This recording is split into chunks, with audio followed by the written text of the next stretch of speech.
ಧೃತಿ ಅನ್ನೋ ಒಂದು ಫಿಲಮ್ ನಮ್ಮ ಯಾರು ಸಂದೀಪ್ ಟೀಮ್ ಅದವ್ರು ಎಲ್ಲರೂ ಕೂಡ ಮಾಡ್ಯಾರ. ಅವ್ರ ಹಿಂದೆ ಏನು ಪರಿಶ್ರಮ ಪಟ್ಟಾರ, ಪ್ರತಿಯೊಬ್ಬರು ಹುಡುಗರು ಭಾಳ ಕಷ್ಟಪಟ್ಟು ಮಾಡ್ಯಾರ. ಧೃತಿ ಫಿಲ್ಮ್ ನೋಡೋ ಮುಂದೆ ನನಗೆ ಆದಂಥ ಎಕ್ಸ್ಪೀರಿಯನ್ಸ್ ಏನಪ್ಪ ಅಂದ್ರೆ, ಆ ಹೆಣ್ಮಗಳೊಬ್ಬರು ಪಾಟ್ನ್ಯಾಗ ಬಸಕ್ಕನ ಹಿಂಗೆ ಮಾಡಿ ಹಿಂಗೆ ಒಂದು ಹಿಂದೆ ಏನೋ ಒಂಥರ ಶಾಡೋ ಹೋಗ್ಬಿಡ್ತೈತಿ.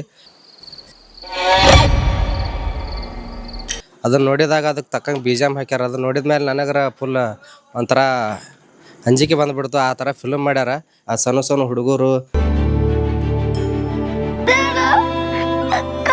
ನಿಮ್ದು ಪಾಠ ನಾ ನೋಡಿದ್ದೆ ಅಲ್ಲಿ, ಎಲ್ಲಿ ನೀವು ಆ್ಯಕ್ಟ್ ಮಾಡಿದ್ದು ನೋಡಿದ್ದೆ ಅಲ್ಲ. ಆಡ್ ಚಂದಿ ಫಾರ್ ಕೂದಲಾಗಿದ್ಲ ಬಿಚ್ಚಿ ಫಸ್ಟ್ ಟೈಮ್ ನೋಡಿದ್ನ ಅದನ್ನು.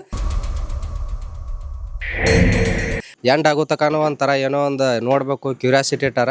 ಪಾರ್ಟ್ 2 ಒಂದು ಕ್ಯೂರಿಯಾಸಿಟಿ ಮೇಲೆ ಅದನ್ನು ಫಿಲ್ಮ್ ಎಂಡ್ ಮಾಡ್ಯಾರ. ಪ್ರತಿಯೊಬ್ಬರು ಈ ಫಿಲ್ಮ್ ನೋಡ್ರಿ. ಆಲ್ ದ ಬೆಸ್ಟ್ ಹೇಳ್ತೀನಿ ನಾನು ಧೃತಿ ಟೀಮಿಗೆ.